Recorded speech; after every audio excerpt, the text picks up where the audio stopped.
Rajshahi board 2023 সালের কোশ্চেনটা দেখো। বোর তত্ত্বানুসারে উদ্দীপকের বর্ণালী সিরিজ সমূহের উৎপত্তি ব্যাখ্যা করো। বোর পরমাণু মডেল অনুসারে উদ্দীপকের যে সিরিজ গুলা উৎপত্তি হয়, এগুলো কেন উৎপত্তি হয়? এর আগের ক্লাসে হাইড্রোজেন বর্ণালী শিখাইছিলাম না? হাইড্রোজেন বর্ণালীর ভিতরে প্রথম যে 10 মিনিট বা 5 মিনিট, ওই 5 মিনিট যদি করো তাহলে এটা ফুল অ্যান্সার পেয়ে যাবো। কষ্ট করে এখান থেকে করে নিয়ে আইসো। কি বুঝছো? ওকে। ঘ নাম্বার দেখো, উদ্দীপকের বি সিরিজের সবগুলো রেখাই দৃশ্যমান হবে কি? গাণিতিকভাবে বিশ্লেষণ করো। বি সিরিজ কোনটা? এইটা। এখানে সবগুলো রেখাই দৃশ্যমান হবে কিনা সেটা বিশ্লেষণ করতে বলছে। তাহলে সবগুলা রেখাই দৃশ্যমান হবে কিনা সেটা যদি বিশ্লেষণ করতে চাও, তাহলে তোমাকে কি বের করতে হবে? সবগুলা রেখারই কি বের করতে হবে? তরঙ্গ দৈর্ঘ্য। তাহলে দেখো বি সিরিজের তরঙ্গ দৈর্ঘ্য গুলা কোথায় থেকে আসছে একটু নোটিস করো তো। এটা 1 number, 2 number, 3 number, 4 number, 5 number, 6 number, 7 number. B বলতে কয় নাম্বার শক্তি স্তরকে বুঝাইতেছে? 2 নাম্বার। 2 নাম্বারে কোথায় থেকে ইলেকট্রন আসতেছে? একটা আসতেছে 3 নাম্বার থেকে, একটা আসছে 4 নাম্বার, একটা আসছে 5 নাম্বার, এটা 6 নাম্বার, এটা কি 7 নাম্বার। তার মানে কয়টা আলো আসছে? একটা, দুইটা, তিনটা, চারটা, 5টা আলো আসছে। 5টা আলোর কি বের করতে হবে? তরঙ্গ দৈর্ঘ্য বের করতে হবে। হোয়াইট বোর্ডটা এই পর্যন্ত দেখা যায় নাকি? এই পর্যন্ত? ওকে ওকে। তাহলে এবার আমরা কি করব? 3 থেকে 2 এর ক্ষেত্রে, ঠিক আছে? তাহলে ঘ নাম্বার অ্যান্সার কি? তৃতীয় শক্তি স্তর থেকে দ্বিতীয় শক্তি স্তরের ক্ষেত্রে। তাহলে তৃতীয় থেকে দ্বিতীয়র ক্ষেত্রে, তাহলে তৃতীয় থেকে দ্বিতীয় আসার ক্ষেত্রে কি পরিমাণ তরঙ্গ দৈর্ঘ্য উৎপন্ন হচ্ছে সেটা আমরা বের করবো না? সেটা বের করা কোন সূত্র দিয়ে? নিউ ইকুয়াল টু, আমরা এই পাশ থেকে করি একটু, nu equal to R H Z square 1 divided N 1 square minus 1 divided N 2 square. So কি বের করব?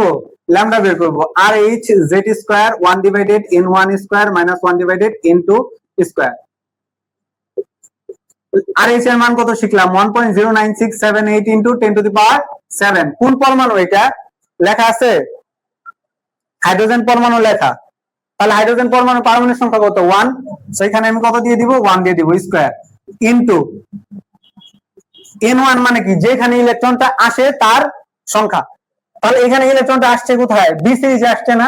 বি মানে কয় নাম্বার শক্তি স্তর? 2 নাম্বার। তাহলে n1 এর মান কত? 2, তার উপর স্কয়ার মাইনাস 1 ডিভাইডেড n2।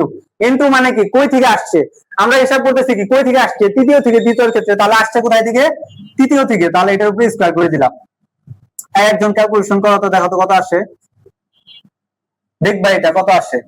আমি এই সাইডে পরেরটা করতেছি, তাই ক্যালকুলেশন করো। পরেরটা কোথায়? চতুর্থ থেকে দ্বিতীয়তে আসার ক্ষেত্রে। তাহলে চতুর্থ থেকে দ্বিতীয়র ক্ষেত্রে, তাহলে সেম সূত্র 1 ডিভাইডেড ল্যামডা, মানে ডাইরেক্ট লিখি R H Z square 1 divided N 1 square minus 1 divided N 2 square.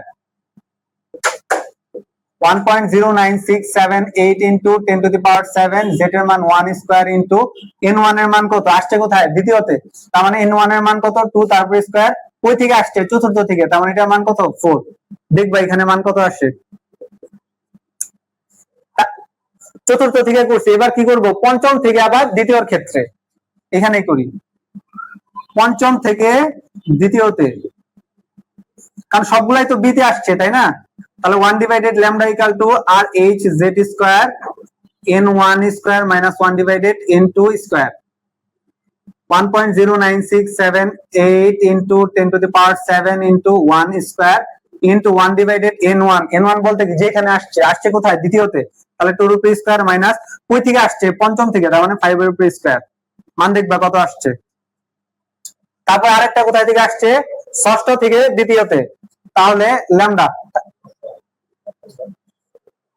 ফার্স্টে তৃতীয় থেকে চতুর্থ থেকে, এই যে রেখাগুলো দেখো, দ্বিতীয় থেকে চতুর্থ থেকে, পঞ্চম থেকে, ষষ্ঠ থেকে, সপ্তম থেকে।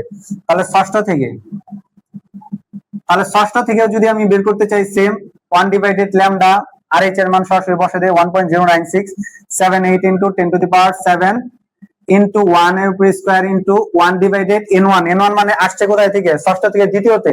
তাহলে n1 এর মান 2, তারপর স্কয়ার। কই থেকে আসছে? ষষ্ঠ থেকে স্কয়ার। এখান থেকে আমরা ল্যামডা বের করব কত আসে। তারপর বের করব কি আবারও সপ্তম থেকে দ্বিতীয়র ক্ষেত্রে, same 1 divided lambda equal two 1.09678 into 10 to the power 7 into 1 এর উপর স্কয়ার ইনটু কোথায় থেকে আসছে? সপ্তম থেকে আসছে কোথায়? দ্বিতীয়তে, তাহলে 2 root square minus 1 divided 7 square. এখান থেকে আমরা কি বের করবো? ল্যামডা বের করবো। দেখি কত আসছে। আচ্ছা, আমি এইখান থেকে দেখে অ্যান্সার বসাই দিতেছি, যেহেতু অনেক বড় একটা প্রসেস। তাহলে ফার্স্টে হচ্ছে প্রথম রেখার জন্য, হ্যাঁ প্রথম রেখার জন্য সব সেম 656 ন্যানোমিটার।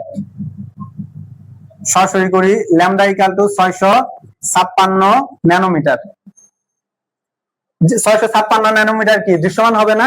380 থেকে 400 এর মধ্যে যদি পড়ে তাহলে তো দৃশ্যমান হয়, তাই না?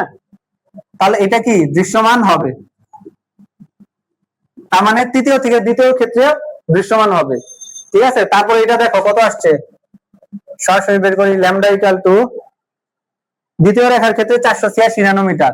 তাহলে 486 ন্যানোমিটার, তাহলে এটাও দৃশ্যমান হবে, কারণ এটাও তো 380 থেকে 700 ন্যানোমিটারের মধ্যে পড়ে।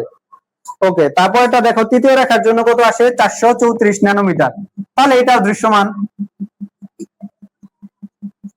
তারপর এটা দেখো ষষ্ঠটার ক্ষেত্রে, মানে ষষ্ঠ থেকে চতুর্থের ক্ষেত্রে কত, সরি এটা তো পঞ্চম, পঞ্চম রেখার জন্য, এটা পঞ্চম রেখার জন্য 397 ন্যানোমিটার। সরি এটা ভুল করছি, 397 ন্যানোমিটার দৃশ্যমান হবে। তারপর আবার ষষ্ঠ রেখার জন্য, প্রথম রেখা, দ্বিতীয় রেখা, পঞ্চমের ক্ষেত্রে, সরি ভুল তো বললাম, 434 ঠিক ছিল, 434। আর এটার ক্ষেত্রে